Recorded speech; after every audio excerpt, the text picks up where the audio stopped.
নমস্কার, NK TV Bangla ডিজিটালে আপনাদের সঙ্গে আমি কুন্তল। আজকে আমরা এমন একটা পরিস্থিতি নিয়ে আলোচনা করব, বঙ্গে যা টালমাটাল এবং মমতার ঘরেই মমতা যেন বেঘর হওয়ার পরিস্থিতি। মমতার রাজনৈতিক জীবন কি নিজের দলের লোকেরাই শেষ করবেন? মমতার তৈরি তৃণমূল আর থাকবে না? বর্তমান পরিস্থিতিতে বারবার রাজনীতির মেঘের আড়ালে এই প্রশ্নটাই ঘুরছে। রাজনীতির ঘূর্ণাবর্তে কখন যে কি হয়ে যাচ্ছে তাতে মমতা বন্দ্যোপাধ্যায়ের নিজের হাতে তৈরি ঘাসফুল ঝরতে বসেছে। একসময় তিলে তিলে গড়া বাগান থেকে সবাই মুখ ফেরাতে শুরু করেছে, কারণ একটাই, তার হাতে আর ক্ষমতা নেই। 22শে জুন নিউটাউনের একটি অভিজাত হোটেলে ঋতব্রত বন্দ্যোপাধ্যায়ের ডাকা তৃণমূল কংগ্রেসের একটি বৈঠককে কেন্দ্র করে এখন চর্চা শুরু হয়েছে পশ্চিমবঙ্গে। মমতা বন্দ্যোপাধ্যায়ের ছবি ছিল না সেই মঞ্চের পিছনের ব্যানারে। ছবিতে কি দেখা গেছে? রবীন্দ্রনাথ ঠাকুর, মহাত্মা গান্ধী এবং বাবা সাহেব আম্বেদকরকে দেখা গেছে। তবে ঘাসফুলের প্রতীক এবং অল ইন্ডিয়া তৃণমূল কংগ্রেস লেখা ছিল ব্যানারে। এবার ঋতব্রত বন্দ্যোপাধ্যায় সহ প্রায় 60 জনের বেশি বিধায়ক আর 70 জনের বেশি কাউন্সিলররা নির্বাচন কমিশনের দ্বারস্থ হওয়া শুধু সময়ের অপেক্ষা।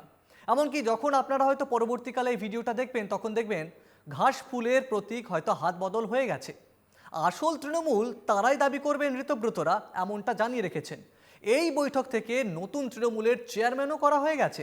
হাওড়া মধ্য বিধানসভার বিধায়ক অরূপ রায় হয়েছেন নতুন তৃণমূলের চেয়ারম্যান, যিনি মমতা বন্দ্যোপাধ্যায়ের সঙ্গে তৃণমূলের সঙ্গে বহু দিন ধরে রয়েছেন। নতুন তৃণমূলের সাধারণ সম্পাদক কে? জাভেদ খান, সন্দীপন সাহা, ঋতব্রত বন্দ্যোপাধ্যায়, সাবিনা ইয়াসমিন, এরা সকলেই মমতা বন্দ্যোপাধ্যায়ের এক সময়ের সঙ্গী। আর সিপিএম থেকে তৃণমূলের সাংসদ ও এবারের বিধায়ক হয়েছেন ঋতব্রত বন্দ্যোপাধ্যায়। তিনি তৃণমূলের ভরাডুবির পর সিঁধটা কাটলেন। তাৎপর্যপূর্ণ বিষয় হলো, কয়েকদিন আগেও মমতা বন্দ্যোপাধ্যায়ের ছায়াসঙ্গী হিসেবে থাকা অরূপ বিশ্বাস, ফিরহাদ হাকিমরা এখন এই নতুন তৃণমূলের ভাইস প্রেসিডেন্ট। রথীন ঘোষও রয়েছেন ভাইস প্রেসিডেন্ট হিসেবে। এরা মমতা সরকারের মন্ত্রী ছিলেন। গত 5ই জুন মমতা বন্দ্যোপাধ্যায় তৃণমূলের যে নতুন কমিটি গড়েছিলেন, সেখানে দলের প্রভাবশালী নেতা অরূপ বিশ্বাস, জ্যোতিপ্রিয় মল্লিক, মালা রায় এবং সায়নী ঘোষেরও নাম ছিল। কিন্তু 22শে জুন নতুন কমিটি থেকে তাদের সোজাসুজি বাদ দিয়ে দেওয়া হয়েছে। অরূপ বিশ্বাসকে দেখা গেছে ঋতব্রতদের বৈঠকে, যেখানে আবার ফিরহাদ হাকিমের পাশে বসে রয়েছেন তিনি। অর্থাৎ তলে তলে যে একে অপরের সঙ্গে যোগাযোগ রচ্ছে এবং দল যে সবে বদলের পালা শুরু হয়েছে এবং শেষ কোথায় হবে তা কেউ এখনো ঠাহর করতে পারছে না। এবার আসছি তৃণমূলের নতুন শিবিরের পদক্ষেপ জানতে পেরেই কি করেছেন তৃণমূলের নেত্রী মমতা বন্দ্যোপাধ্যায়। তড়িঘড়ি নির্বাচন কমিশনে চিঠি পাঠিয়ে দিয়েছেন তিনি। কি করেছেন? এই যে নতুন তৃণমূল শিবির আছে তাদের বিরুদ্ধে তিনি বিষোদ্গার তো করেইছেন। এদিকে 22শে জুন মমতা বন্দ্যোপাধ্যায় চেয়ারপারসন এই দাবি করে নির্বাচন কমিশনে চিঠি পাঠিয়েছেন পুরনো তৃণমূল গোষ্ঠী। এই তৃণমূলের ভাইস প্রেসিডেন্টকে সুব্রত বক্সী, সাধারণ সম্পাদক পদে রয়েছেন অভিষেক বন্দ্যোপাধ্যায়। মোট 24 জনের নাম রয়েছে মমতা বন্দ্যোপাধ্যায়ের তৈরি করা এই লিস্টে। তাৎপর্যপূর্ণ বিষয় হলো, মমতার তৃণমূলের সঙ্গে চন্দ্রিমা ভট্টাচার্য রাজ্য সভাপতি পদে রয়েছেন, কিন্তু এই চন্দ্রিমার ছেলে আবার 22 জুন ঋতব্রত বন্দ্যোপাধ্যায়ের ডাকা বৈঠকে ছিলেন।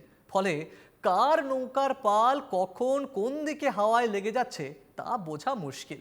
এতদিন ভোট বৈতরণী পার হতেন তৃণমূলের নেতারা মমতা বন্দ্যোপাধ্যায়ের মুখ ব্যবহার করে। একসময় তার ডায়ে বাঁয়ে যারা ছিলেন তারাও এখন মমতাহীন হয়ে দলের অন্য শিবিরে ভিড় করছেন। এই ভেঙে পড়া তৃণমূল যখন জন্ম নিয়েছিল তখন কংগ্রেস থেকে ভেঙেই তৈরি হয়েছিল। প্রায় 3 দশক আগে নিজে হাতে তৃণমূল তৈরি করেছিলেন মমতা বন্দ্যোপাধ্যায়। এরপর বিধানসভায় জয়ের হ্যাট্রিক। ঠিক মমতার জন্মলগ্ন কিভাবে হয়েছিল? 1 জানুয়ারি 1998 সালে পশ্চিমবঙ্গে তৃণমূল তৈরি করেন মমতা বন্দ্যোপাধ্যায়। জাতীয় কংগ্রেস থেকে বেরিয়ে এসে সর্বভারতীয় তৃণমূল কংগ্রেস প্রতিষ্ঠা করেন। তৎকালীন প্রদেশ কংগ্রেস নেতৃত্বের সঙ্গে মতবিরোধের জেরে নিজের পৃথক রাজনৈতিক মঞ্চ গড়েন মমতা বন্দ্যোপাধ্যায়। 1997 সালে দল ত্যাগ করে নিজস্ব দল গঠনের সিদ্ধান্ত নেন মমতা। 1 জানুয়ারি 1998 সালে দল প্রতিষ্ঠা ও জোড়াফুল প্রতীক পায় তৃণমূল। 2000 সালে সিঙ্গুর এবং নন্দীগ্রামে জমি অধিগ্রহণের বিরুদ্ধে মমতা বন্দ্যোপাধ্যায়ের দীর্ঘ আন্দোলন সবাই দেখেছে। এবার আসছি পরিবর্তন এবং ক্ষমতায়ন।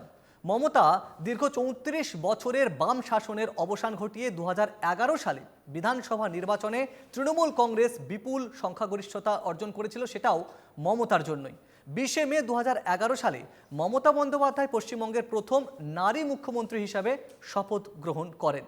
বর্তমানে তৃণমূলের এই যে দুটো শিবির হয়েছে, মমতা শিবিরের সঙ্গে ঋতব্রত শিবিরের এই যে দ্বন্দ্ব তৈরি হয়েছে, কে আসল তৃণমূল সেই দাবি নিয়ে মমতার তৃণমূল ছেড়ে একে একে নতুন তৃণমূলের দিকে যাওয়ায় বর্ষীয়ান তৃণমূল সাংসদ সৌগত রায় বিজেপির প্ররোচনা দেখছেন। তার বক্তব্য, সাহস থাকলে বিজেপিতে যোগ দিন নতুন তৃণমূল বিধায়করা।